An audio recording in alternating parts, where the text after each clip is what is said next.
Welcome to my YouTube channel. आज हम आपके सामने लेके आए हैं UP board class 10 math paper 2023 जो कि आज पेपर हुआ है बच्चों का। तो इस पेपर जैसे कि आप देख सकते हो यूपी बोर्ड का जो है ये सेट कौन सा हमारे पास 822 DW। ठीक है, तो इसको आज हम पूरा सॉल्व करते हैं, देखते हैं कैसा पेपर आपके सामने आया हुआ है। अब देखो आपका खंड नंबर आपका आ है, इसके अंदर आपका कौन सा है, पार्ट नंबर ए का पहला क्वेश्चन। आपके 20 ऑब्जेक्टिव क्वेश्चन है, उसमें पहला क्वेश्चन आपका क्या है, देखो निम्नलिखित संख्याओं में परमेय संख्या कौन सी है। ठीक है, जैसे पहला इसके अंदर ऑप्शन दे रखा है √9। देखो परमेय संख्या क्या होती है, जो p बटे q के रूप में लिख सको। जैसे √9 है, इसको आप लिख सकते हो, क्या बाहर निकाल सकते हो इसे 3। तो यही हमारी एक परमेय संख्या, पहला ही इसका ऑप्शन दिया है करेक्ट। जैसे कि जैसे आपका बी ऑप्शन है √3, इसकी वैल्यू आपकी 1.732 होती है, जो लगभग रुकती नहीं है, इसलिए आपकी अपरमेय संख्या होती है। और साथ में √0.1 ये भी हमारी क्या है, अपरमेय संख्या है, ये भी हमारी क्या है बेटा, अपरमेय है। और ऑप्शन नंबर डी भी, ये भी हमारे क्या है बेटा, अपर में, कभी रुक नहीं रहा है और रिपीट नहीं कर रहा है, इसलिए ठीक है। तो ये हमारा ऑप्शन नंबर इसका क्या होगा, पहला सही हुआ। सेकंड क्वेश्चन देखिए आप, सेकंड क्वेश्चन क्या दे रखा है, रेखिक समीकरण युग्म को हल करना था। ये सबसे सिंपल क्वेश्चन था आपका। x प्लस वाई बराबर कितना था आपका 10, समीकरण नंबर 1 है। और x माइनस वाई बराबर कितना है हमारे पास 4 है, ये समीकरण नंबर 2 है। इन दोनों को हल कैसे करते थे, आप दोनों को जोड़ देते, जोड़ने पर क्या होता हमारा, y से y कट जाता, x और x कितना हो जाएगा 2x, बराबर कितना हो जाएगा हमें यहाँ पर 40। तो x की वैल्यू कितनी आ गई यहाँ पर 7। क्लियर हुआ। और x की वैल्यू इक्वेशन नंबर फर्स्ट में आप रख दोगे तो कितना हो जाएगा यहाँ पर, देखो x की वैल्यू रखी 7 प्लस वाई इक्वल टू कितना हो जाएगा यहाँ पर 10। तो y इक्वल टू कितना हो जाएगा आपका 10 माइनस 7, ये कितना हो जाएगा हमारे पास 3। तो देख सकते हो x 7 है और y की वैल्यू कितनी है 3 है। ऑप्शन नंबर देखो आपका कौन सा सही है, बी ऑप्शन इसका क्या है बेटा, करेक्ट है। समझ में आपको ये। अब देखते हैं क्वेश्चन नंबर थर्ड। अब देखो आपका क्वेश्चन नंबर आपका थर्ड है, ये तो हो जाए बहुत दिक्कत हो जाएगी ऐसे। थर्ड क्वेश्चन क्या है, देखो बिंदु दे रखा है 5,9 की 22 से दूरी, किससे पूछिए, 22 से दूरी, किससे पूछिए 22 से। देखो इसका डायरेक्टली आपको सीधा बताते हैं, इसका हमने काफी बच्चों को बता रखा है 22 से दूरी कैसे होता है। सीधा x की वैल्यू रख दो, 5 इकाई होगा, या फिर कह सकते हो 5 मात्रक। अब ये होता कैसे, बच्चों को बहुत ज्यादा डाउट होता है। जैसे ये आप बात समझो, ऐसे समझो आप, ऐसे ही रफली ये एक्स अक्ष और ये वाई अक्ष। तो यहाँ पर कितना है, एक्स पर कितना चला होगा 5, 1 2 3 4 5। ये होगा वाई पे कितना चला होगा 9, 1 2 3 4 5 6 7 8 9। तो ये वाला कोऑर्डिनेट हमारा होगा कितना, 5,9। अब उन्होंने क्या पूछा, 22 से दूरी, तो 22 से दूरी तो यही हुई ना, 22 से दूरी तो यही हुई ना, ये कितना चला है 5, और ये भी कितनी होगी 5। इसलिए इसका ऑप्शन कौन सा होगा, 5 इकाई, 5 मात्रक। ऑप्शन नंबर आपका कौन सा सही है, सी ऑप्शन क्या है, सही है। Option question number 4। Question number 4 क्या दे रखा है, यदि एक समद्विबाहु समकोण त्रिभुज की भुजा 5√2 सेंटीमीटर है तो इसके कर्ण की लंबाई क्या है। देखो एक समद्विबाहु समकोण त्रिभुज है, समद्विबाहु समकोण त्रिभुज क्या होता है, जिसमें ये भुजा और ये भुजा क्या होती है, बराबर होती है। ठीक है, समकोण है 90 अंश है। और कर्ण की वैल्यू निकालनी है, किसकी निकालनी है, कर्ण की वैल्यू। और भुजा कितनी दे रखी है आपकी, 5√2 है, और ये भी कितनी है बेटा, 5√2 है। तो आपने पाइथागोरस प्रमेय पढ़ी होगी, क्या होती है पाइथागोरस प्रमेय, कर्ण का वर्ग बराबर लंब का वर्ग प्लस आधार का वर्ग। कर्ण का वर्ग कितना होता है हमारे पास, देखो बेटा 5√2 है, उसका वर्ग प्लस 5√2 उसका वर्ग। तो 5√2 का वर्ग कितना होगा 25, √2 का वर्ग कितना होता है 2, 25 और कितना है हमारे पास 2, कितना हो जाएगा यहाँ पर 50 प्लस 50 कितना हो जाएगा 100। तो के बराबर कितना आ जाएगा आपका √100 बराबर 10 मात्रक, या फिर 10 इकाई, जो भी आपका दे रखा हो, 10 सेंटीमीटर। क्या लिखा है, 10 सेंटीमीटर। ऑप्शन नंबर कौन सा सही है आपका, ए ऑप्शन क्या है, करेक्ट। क्लियर हो रहा है आपको ये। अब देखो क्वेश्चन नंबर आपका कौन सा है, आपका 5 वाला। ये सिंपल ही क्वेश्चन आए थे आपके। क्वेश्चन नंबर 5 आपको देखो कितना सिंपल दे रखे, ये भी हमारा साइन स्क्वायर 18 डिग्री है माइनस का कॉस स्क्वायर 72 डिग्री। अब जैसे ये क्वेश्चन है, तो अब इस क्वेश्चन में आपने क्या नोटिस करने वाली बात है, जैसे कि आपका एंगल 18 है और यहाँ पर कितना है 72, दोनों में से किसी को सेम कर लो, 18 को 72 में बदल लो या फिर 72 को किसमें बदल लो 18 में। तो क्या लिख सकते हैं यहाँ पर, जैसे कि साइन स्क्वायर 18 को आप लिख सकते हो 90 माइनस 72 माइनस का कोस स्क्वायर 72।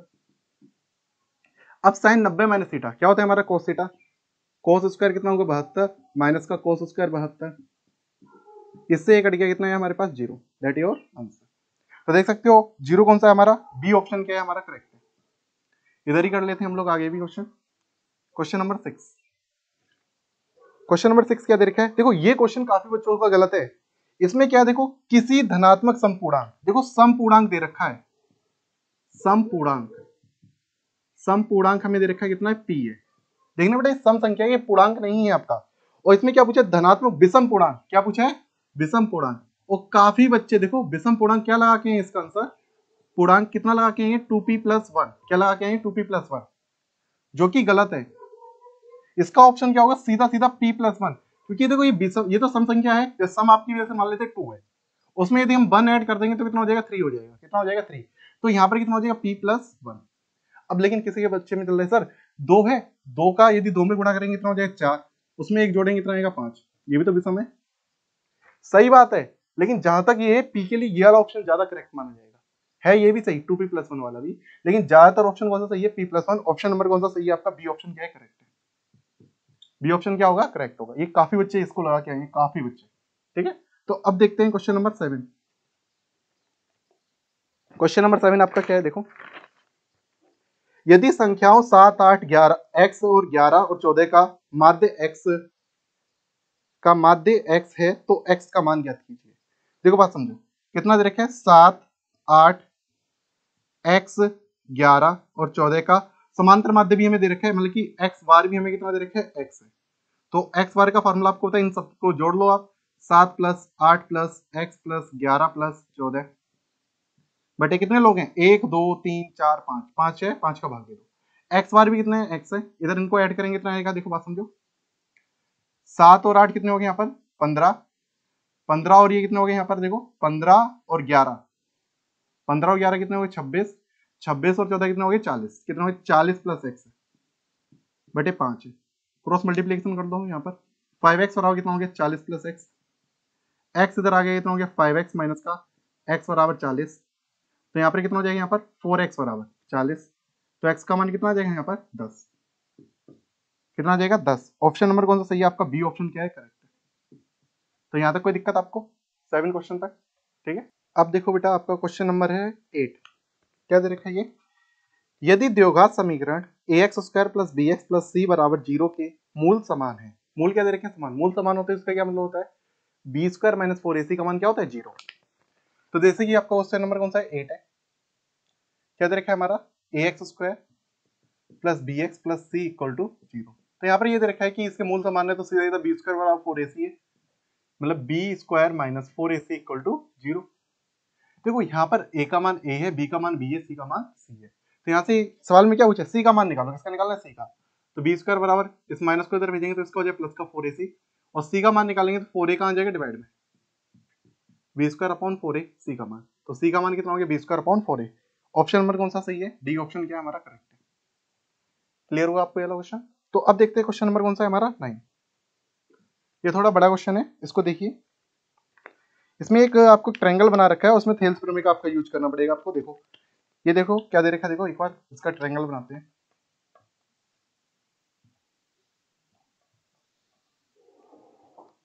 क्या है यहाँ पर, देखो ये D और E है, A है, और ये कितना है हमारे पास, B है, और ये कितना है हमारे पास, C है। ठीक है, इतना क्लियर हो रहा है। और यहाँ पर क्या क्या दे रखा है, AD जो है वो x+3 है, ये कितनी है, x+3 है, ठीक है। और ये हमारे पास कितना है, x है, और कितना है यहाँ पर 3x + 19 है, और ये कितना है हमारे पास 3x + 4। देखो इसके अंदर क्या है, हमारे थेल्स प्रमेय क्यों लग रही है, क्योंकि डी समांतर क्या दे रखा है, डी समांतर किसका है हमारे पास, बीसी के। जो डी भुजा है वो किसके समांतर है, बीसी के। यदि समांतर है तो किससे लिख सकते हो, थेल्स प्रमेय के प्रयोग से। बल्कि आपको जो ऑब्जेक्टिव है ना, तो भी आप ऐसे थोड़ा बहुत हम आपको समझाने के लिए लिख रहे हैं, थेल्स प्रमेय से।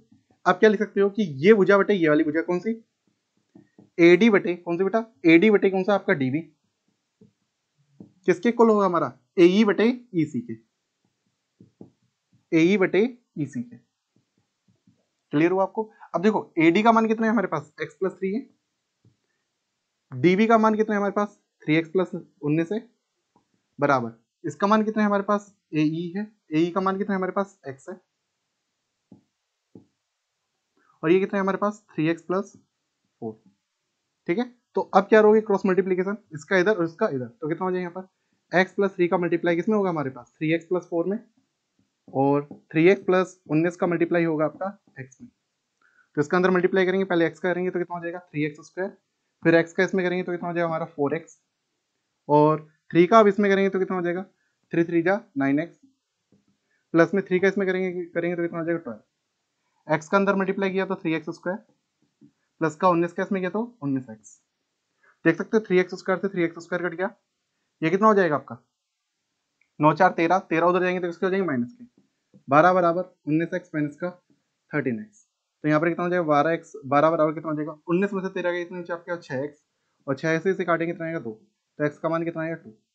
अब इस सवाल में पूछा गया था x का मान ही पूछ रखा है 2, तो x बराबर 2 सेंटीमीटर, 2 सेंटीमीटर पीछे लिख सकते हो। ऑप्शन नंबर आपका कौन सा सही है, ऑप्शन नंबर आपका क्या है सी सही है। कितना क्लियर हुआ आपको। अब देखते हैं क्वेश्चन नंबर 10। क्वेश्चन नंबर 10 क्या दे रखा है आपका, यहाँ पर कर सकते हैं अपने लोग इधर क्वेश्चन नंबर 10, ठीक है। क्वेश्चन नंबर 10 क्या दे देता है कि 1 से 10 तक की धनात्मक सम संख्याओं का समांतर माध्य क्या होगा। 1 से लेके 10 तक, 1 से लेके 10 तक सम संख्या कौन सी आपकी धनात्मक सम संख्या है। तो 1 से लेके 10 तक के बीच में समांतर वो सम संख्या कौन कौन सी होती है, 2 होती है, 4 होती है, 6 होती है, 8 होती है और 10 होती है। 10 तक का है, 10 से पहले नहीं का है, ये वाली बात इंपॉर्टेंट है, 10 तक। तो इनका आपको समांतर माध्य निकालना है, कैसे निकालेंगे, इन सबको जोड़ दो, 2 प्लस 4 प्लस 6 प्लस 8 प्लस 10 बटे में कितना कर दोगे 5, कितने लोगे 5, 1 2 3 4 5, क्लियर हुआ। अब इनको जोड़ दो, कितना हो जाएगा यहाँ पर देखो 6 4 10, 10 और 10 कितने हो गए 20, 20 और 10 कितने हो गए 30 बटे 5, 5 से घटा कितना है 6, एक्स बार कितना है हमारे पास 6, that is your answer. Option number कौन सा सही है आपका, डी ऑप्शन क्या है हमारा करेक्ट है। क्लियर हुआ आपको यहाँ पर। अब देखो आपका क्वेश्चन नंबर कौन सा है आपका 11। संख्या 156 का आवाजी गुणनखंड करना है, तो आपको आता ही है, फैक्टर करना था इसका। 156 क्वेश्चन नंबर कौन सा है आपका 11, 156 है, इसके फैक्टर कर देते 2 से काटो, 2 सत्ते 14, हंस लगी 1, 2 अट्ठे 16, 2 से फिर काट दो इसे, 2 से फिर काटा 2 तिया 6, 2 निम 18, 3 से काटो कितना आएगा 1 3, और 13 से काटो कितना आएगा 1। तो यहाँ पर कितना हुआ 156 को ऐसे लिख सकते हो, 2 कितनी बार 2 बार, 2 की पावर 2, 3 गुणा 13। तो ये ऑप्शन चेक करो कौन सा है आपका, ऑप्शन नंबर आपका कौन सा है बी सही है, करेक्ट किया ला दो, ऑप्शन नंबर बी आपका सही है। क्लियर हुआ आपको, ये तो सिंपल था आपका 12वां सवाल। 12वां क्या दे रखा है, देखो ये सवाल थोड़ा सा अच्छा है। यदि एक वर्गीकृत आंकड़े का माध्य और बहुलक क्रमशः 24 और 12 है तो माध्यक है, इसका माध्यक आपको ज्ञात करना है। आपको देखो माध्य दे रखा है, माध्य कितना है हमारे पास 24 है, और बहुलक कितना है इसका 12, और आपको क्या निकालना है इसमें माध्य का निकालनी है, क्या निकालनी है माध्यक, मतलब माध्यक आपको निकालना है। तो आपने इसका फॉर्मूला पढ़ रखा होगा, ये तीनों में रिलेशन वाला, ये काफी बार क्वेश्चन आते हैं ऑब्जेक्टिव में, वाला बताया भी था हमने आपको, जैसे कि तो ये देखो इसका क्या है हमारा, जैसे कि हमारा देखो इसका फॉर्मूला क्या होता है, 3 गुणा माध्यक बराबर क्या होता है हमारा देखो बहुलक प्लस 2 गुणा माध्य, ये फॉर्मूला होता है हमारा। तो माध्यक का यहाँ पर निकला है, बहुलक कितना है हमारे पास 12 है, प्लस में 2 गुणा माध्य कितना है हमारे पास 24 है, 24 दूनी कितने होते हैं हमारे 48, 48 और 12 कितने हो गए 60, और इधर 3 माध्य का, यहाँ पर क्या चल रहा है 3 गुणा माध्य, तो 3 का भाग लगाएंगे कितना आएगा हमारे यहाँ पर 20, तो कितना आएगा माध्यक, माध्यक कितना आ जाएगा हमारे पास 20। तो देख सकते हो ऑप्शन नंबर आपका कौन सा सही है, बी ऑप्शन क्या होगा हमारा करेक्ट होगा। ये क्लियर हो गया होगा आपको, ये पिछले साल भी आपका पेपर में आया था ये वाला क्वेश्चन, ठीक है। तो अगला क्वेश्चन क्या है हमारा, क्वेश्चन नंबर 13 क्या दे रखा है, यदि रेखिक समीकरण युग्म, ये दो दे रखे हैं आपको कि अपरिमित रूप से अनेक हल है, यदि अपरिमित रूप से अनेक हल हैं इसका मतलब क्या होगा, ये संपाती रेखाएं, कौन सी रेखाएं हमारी संपाती रेखाएं, समझ में आ रहा है आपको। जैसे कि इसको 13वां सवाल हम आपको यहाँ पे कराते हैं, 13वां है हमारी जो संपाती रेखाएं, क्योंकि अनेक हल दे रखे हैं ना आपके, 2x प्लस 3y बराबर कितना है हमारे पास 5 है, ठीक है। और इधर कितना दे रखा है आपका 4x प्लस ky बराबर कितना है 10। तो अनेक हल है तो क्या होगा हमारी संपाती रेखाएं, संपाती रेखाओं में क्या होता है, इनका रेशियो सीधा ले लो, 2/4 बराबर 3/k बराबर 5/10। क्लियर होगा आपको। तो यहाँ से आपका कट रहा है, यहाँ पर देखो 2 से काट सकते हो, कितना आ जाएगा 1/2, बल्कि इधर भी आपका 1/2 आ रहा है, किसी को भी ले लो, देखो आप क्या लेना चाहो इधर ले लो, 1/2, 1/2 बराबर कितना ले सकते हो 3/k, क्रॉस मल्टीप्लीकेशन कर दो, k का मान कितना आ जाएगा 6, k का मान कितना आ जाएगा 6। ऑप्शन नंबर देख सकते हो, ऑप्शन नंबर आपका कौन सा सही है, डी ऑप्शन क्या है करेक्ट है। क्लियर होगा आपको इतना। अब देखो आपका क्वेश्चन नंबर क्या है 14, ये थोड़ा अच्छा क्वेश्चन है आपका, अच्छे लेवल का है आपका। एक दे रखा है एबीसी और BDE दो समबाहु त्रिभुज इस प्रकार है, दोनों क्या है हमारे समबाहु त्रिभुज है, दोनों क्या हमारे समबाहु त्रिभुज है कि D भुजा BC का मध्य बिंदु है, जो D भुजा है, D जो है बिंदु BC का क्या है मध्य बिंदु है। त्रिभुज ABC और त्रिभुज BDE के क्षेत्रफलों का आपको क्या निकालना है अनुपात। देखो एक बार इसको समझो कि थोड़ा आपका है क्षेत्रफल वाली प्रमेय आपने जो पढ़ी थी ना त्रिभुज में, उसका ये क्वेश्चन आपका दे रखा है। देखो सिंपल क्वेश्चन था, काफी बच्चे करके भी आए होंगे इसे। देखो त्रिभुज ABC है हमारे पास, देखो इस तरीके से ABC, ठीक है, ये हमें दे रखा है। उसमें क्या दे रखा है, D जो है वो BC का मध्य बिंदु है। BC का मध्य बिंदु कौन है, D। BC का मध्य बिंदु क्या है, D है। अच्छा BDE एक अलग है, जैसे ये B D और E इधर ऐसे मान लेते, सपोज कर लेते हैं ये रहा हमारा E पॉइंट। बस समझाने के लिए हम आपको बता रहे हैं, बस और कुछ नहीं कॉन्सेप्ट समझ में आ रहा है आपको। ये E पॉइंट हम लोगों ने मान लिया। इधर आगे क्या दे रखा है यहाँ पर, अच्छा दोनों समबाहु त्रिभुज हैं इसलिए आपके दोनों आपस में क्या होंगे, समरूप होंगे, दोनों क्या होंगे समरूप। अब देखो बात समझो, ABC का क्षेत्रफल हमसे क्या सवाल में पूछा है, ABC का क्षेत्रफल, त्रिभुज ABC का क्षेत्रफल बटे में त्रिभुज किसका हमारा, त्रिभुज किसका हमारा BDE का क्षेत्रफल, BDE का क्षेत्रफल। इसको देखो आपको होता है संगत भुजाएं समानुपात में होती हैं। संगत भुजाएं क्या होती है हमारी, समानुपात में वर्ग वो भी होता है। देखो जैसे आप कह सकते हो, जैसे आप कह सकते हो BC, कह सकते हो आप BC, कह सकते हो आप BC बटे BD का वर्ग। देखो त्रिभुज ABC की भुजा आपकी BC है और इसकी आप ये छोटे वाले समबाहु त्रिभुज है, इसकी भुजा कौन सी है आपकी BD है, तो इसको लिख दिया आप उन्होंने। आप कह सकते हो जो ये मध्य बिंदु है, तो आप कह सकते हो जो BC भुजा है वो BD का कितना होगा, ट्वाइस होगा। BD का कितना होगा हमारा, ट्वाइस होगा, दो गुना होगा आपका। BD का दो गुना करेंगे तो आपका क्या हो जाएगा BC, ये तो आप समझ सकते हो। अब यहाँ पर आप लिख दो यहाँ पर 2BD बटे BD उसका होल स्क्वायर, इससे से कटा कितना है आपका, 2 का वर्ग 4 बटे 1, अनुपात कितना होगा 4:1। ऑप्शन कौन सा सही है आपका, ऑप्शन नंबर आपका क्या है, सी आपका क्या है सही है। अच्छा क्वेश्चन था आपका ये समझने के लिए। अगला क्वेश्चन क्या है 15 वाला, ये तो उसका दे रखा है आपको, ट्रिग्नोमेट्री का, ये भी सिंपल क्वेश्चन है आपका। देखो क्वेश्चन नंबर आपका है 15, ये तो कर लिया होगा काफी बच्चों ने। क्या है हमारा, cos से बराबर कितना दे रखा है 7/25, कितना दे रखा है 7/25, तो हमें tan A प्लस कोटे का मान निकालना है। किसका निकालना है, tan A प्लस किसका निकालना है, कोटे का। हमें क्या निकालना है, मान निकालना है। तो इसको आप क्या कर सकते हैं, एक ट्रायंगल बना के आप इसको कर सकते हो। काफी मेथड है, साइन कोस में चेंज करके कर सकते हो, या फिर आप ट्रायंगल बना के करिए जैसे आपको आता है। जैसे इधर आप बना दीजिए, इधर की तरफ बना लो, उधर की तरफ वैल्यू निकाल देंगे सीधा। इधर इधर देखो बात समझिए, ये आपको पता है आधार बटे क्या होता है, कर्ण होता है। आधार कितना है हमारे पास 7 है, कर्ण कितना है हमारे पास 25 है। कितना है हमारा कर्ण, कितना है हमारे पास 25 है। तो इसका आप लंब निकाल लोगे, क्या निकाल लोगे, लंब। पाइथागोरस प्रमेय आपको जानते हैं सीधा, 25 का वर्ग कर्ण का वर्ग बराबर कितना होता है हमारा लंब का वर्ग प्लस आधार का मतलब कि 7 का वर्ग। 25 का वर्ग कितना होता है 625, 49 इधर आएंगे तो इसको हो जाएगा माइनस के एल स्क्वायर। अब इसमें से आप घटाओ, 15 में से 6 गए इतने, 15 में से 9 गए इतने बचे आपके 6, और यहाँ पर 11 में से 4 गए इतने 7 और 5, 576। और 576 किसका होता है हमारा, किसका होता है हमारा, इधर कर लेते हैं आप, एल स्क्वायर बराबर 576 है हमारा। दिखाई दे रहा है, एल बराबर कितना हो जाएगा √576, ये किसका होता है हमारा पास 24 का। ये चीज आपको पता होनी चाहिए कि आपको लंब पता चल गया 24 है। और आप जानते हो जो tan A होता है वो क्या होता है, लंब बटे आधार होता है। लंब कितना है हमारे पास 24, आधार कितना है हमारे पास, आधार कितना है हमारे पास 7, और कोट इसका उल्टा होता है 7 बटे आप 24 कर सकते हो। ठीक है, अब एल्सियम लोगे, क्या लोगे इसका एल्सियम, इसका एल्सियम कितना है 7 गुणा 24 मतलब कि 7 चौको 28, हाथ से लगी 2, 7 दूनी 14, 14 और 2 कितना हो गया हमारे पास 16।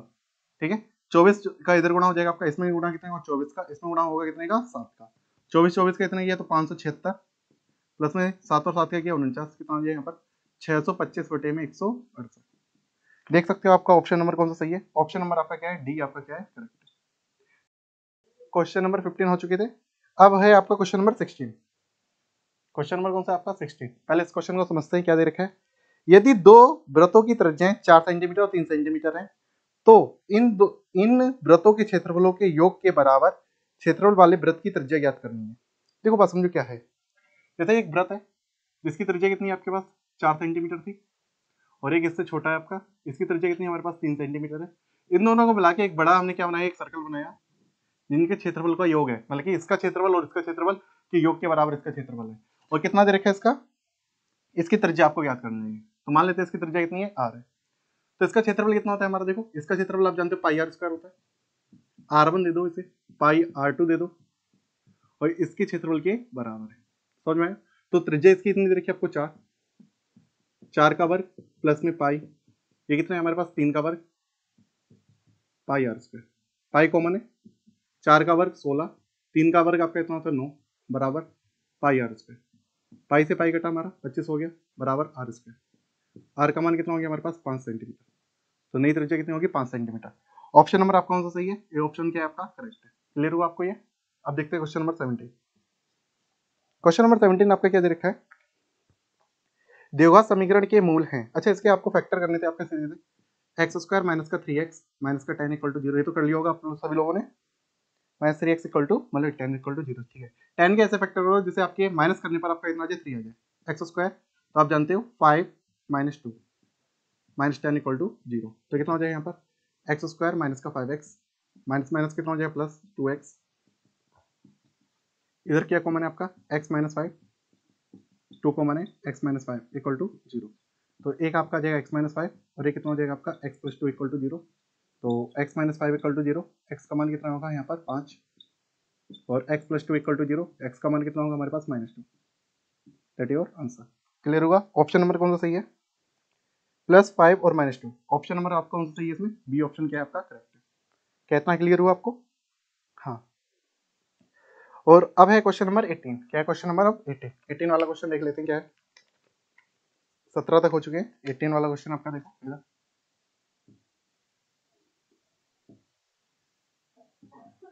18 क्वेश्चन, 18 क्या दे रखा है, यदि समतल मैदान पर एक मीनार की छाया की लंबाई उसकी ऊंचाई की √3 गुनी है तो सूर्य का उन्नयन कोण क्या है। देखो ध्यान से समझो, एक समतल पर एक मीनार है, ये देखो ये मीनार है, उसका ये समतल आपका ये जमीन इस तरीके से, इसका उन्नयन कोण मतलब क्या देखा है, उन्नयन कोण आपको ज्ञात करना है, मतलब थीटा आपको ज्ञात करना है, ये थीटा आपको एंगल आपको ज्ञात करना है।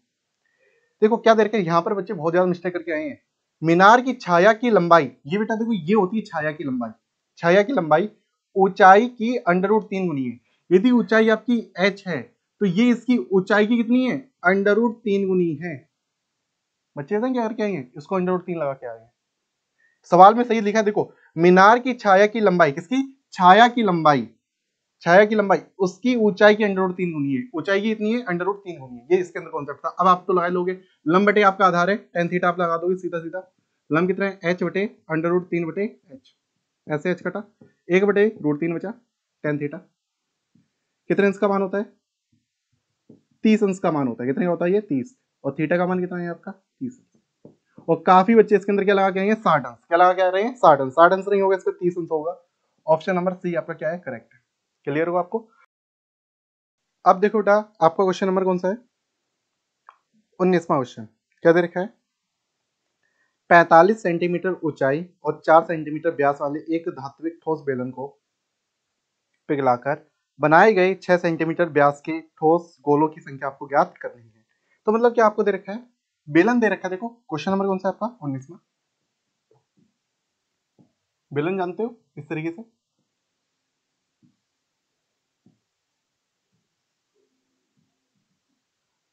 जिसकी लंबाई कितनी दे रखी है, देखो जिसकी ऊंचाई है 45 सेंटीमीटर, ये कितनी दे रखी है 45 सेंटीमीटर, ठीक है। और क्या दे रखा है इसके अंदर 4 सेंटीमीटर इसका व्यास है,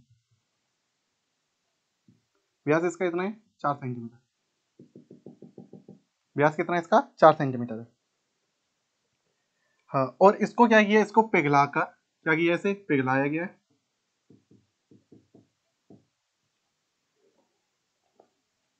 पिघलाकर क्या बनाया गया हमें, मतलब ठोस गोले बनाए गए, क्या बनाए मतलब गोले बहुत सारे बनाए गए इस तरीके से। और जिसका व्यास कितना दे रखा है 6 सेंटीमीटर, जिसका व्यास कितना है हमारे पास 6 सेंटीमीटर, 6 सेंटीमीटर है, ठीक है। अब देखो यहाँ से जल्दी जल्दी समझते हैं क्या क्या कहानी है इसके अंदर, बहुत ही सिंपल क्वेश्चन होते हैं वाले। इसमें ठोसों की गोलों की संख्या निकालनी है, कितने गोले बनाए जा सकते हैं। मतलब देखो इसकी ऊंचाई कितनी है हमारे पास 45 सेंटीमीटर है, त्रिज्या इसकी इतनी हो जाएगी, जैसे व्यास है इतना, त्रिज्या कितनी होती है 4 की आधी कितनी होती है 2 सेंटीमीटर, R1 दे दिया इसको नाम, और इसकी त्रिज्या कितनी हो जाएगी हमारी R2 दे सकते हैं, कितनी हो जाएगी यहाँ पर 6 का आधा कितना होगा 3 सेंटीमीटर।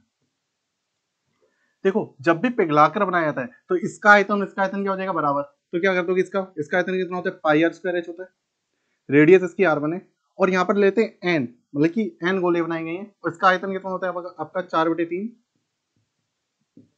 Pi are cube. ठीक है, आप काट पीट कर लो, यहाँ पर पाई से आपका पाई कट गया, यहाँ पर r1 का मान कितना हमारा 2 है, 2 का वर्ग 2 गुणा 2, ऊंचाई कितनी है हमारे पास 45 है, n इंटू 4/3 r2 कितना है हमारे पास 3 है, 3 गुणा 3 गुणा 3, एक 3 से एक 3 कटा, ये 4 से ये और ये कट जाएंगे आपके, 45 बराबर कितना हो जाएगा यहाँ पर हमारा 9n, 9 से भी से काट सकते हो, 9 पंजे 45, n बराबर कितना आएगा 5। That is your answer. Option number आपका कौन सा सही है, ऑप्शन नंबर बी आपका क्या है, करेक्ट है। क्लियर होगा आपको। अब आते हैं क्वेश्चन नंबर 20 पे। किस पे आते हैं, क्वेश्चन नंबर 20। क्या दे रखा है हमें, त्रिभुज एबीसी एक समबाहु त्रिभुज है, इस प्रकार है कि एडी लंबवत बीसी पर है, तो एडी बराबर, एडी स्क्वायर किसके बराबर है। देखो ये क्वेश्चन, देखो काफी बच्चे अटक गए इसमें करने में, हमने आपको अच्छी तरह से बताया भी था। ये वाला समबाहु त्रिभुज दे रखा है, जैसे ए डी और सी, एडी लंबवत है किसके, बीसी के, एडी किसके लंबवत है आपका बीसी पे, बीसी के ऊपर क्या है, लंब है। यहाँ पर क्या है हमारा, एडी जो है वो लंबवत किसके आपके, बीसी पे। ठीक है, तो हमें ये पूछ रखा है कि एडी स्क्वायर किसके बराबर है, एडी स्क्वायर की वैल्यू हमसे पूछी है। और देखो ऑप्शन जरूर देखा करो, ऑप्शन में हर जगह डीसी आ रहा है, क्या आ रहा है, डीसी, मतलब डीसी का मतलब कि ये वाली साइड आ रही है, कौन सी साइड आ रही है, ये वाली साइड। तो हमने आपको बताया एडी क्या है इसका, देखो शीर्ष है ना, मतलब इसकी मतलब लंब की लंबाई है ना, और आपको होता है समबाहु त्रिभुज में जो लंब डाला जाता है, क्या डाला जाता है, लंब। लंब क्या होता है हमारा, देखो एडी बराबर क्या होता है, √3/2 भुजा, भुजा कितनी है हमारे पास, बीसी। ये कॉन्सेप्ट आपको पता होना चाहिए पहले से भी, और ना तो आप ऐसा करते हो पाइथागोरस में लगाओगे, टाइम वेस्ट होगा। तो आपको सीधा पता होना चाहिए जो लंब डाला जाता है वो भुजा का कितना होता है, √3/2 होता है। और बीसी क्या है, देखो बीसी जो, ये देखो जो लंब डाला गया है, समबाहु त्रिभुज की क्या खासियत होती है, इसको बराबर हिस्से में बांटते हैं, मतलब कि जो डी होगा वो क्या होगा, मध्य बिंदु होगा। तो आप क्या लिख सकते हो, जो बीसी है, क्या हमारा बीसी है, उसको 2 गुणा डीसी लिख सकते हो, क्या लिख सकते हो, 2 गुणा डीसी, मतलब कि जो हमारे क्या है, √3/2 है, बीसी को क्या लिख सकते हो, 2 गुणा डीसी, इससे ये कट गया, तो कितना आया, एडी बराबर कितना आया, यहाँ पर इधर लिख देते हैं, एडी बराबर कितना हमारा, एडी बराबर √3 डीसी। क्लियर हुआ आपको ये कॉन्सेप्ट। अब क्या कर रहा है, एडी स्क्वायर पूछा है, दोनों बच्चों में स्क्वायर कर दो, एडी का स्क्वायर बराबर √3 डीसी का स्क्वायर, √3 का वर्ग 3, डीसी का स्क्वायर डीसी स्क्वायर, तो कितना हो गया 3 डीसी स्क्वायर। देखो ऑप्शन नंबर कौन सा सही है, √3 डीसी स्क्वायर। ऑप्शन नंबर कौन सा सही है आपका, ए ऑप्शन क्या है आपका करेक्ट है। क्या आपको क्लियर हुआ, समझ में आया आपको ये, ठीक है। तो इस प्रकार आपकी ऑब्जेक्टिव क्लियर हो गए हैं। अब चलते हैं सेक्शन नंबर 2 पर।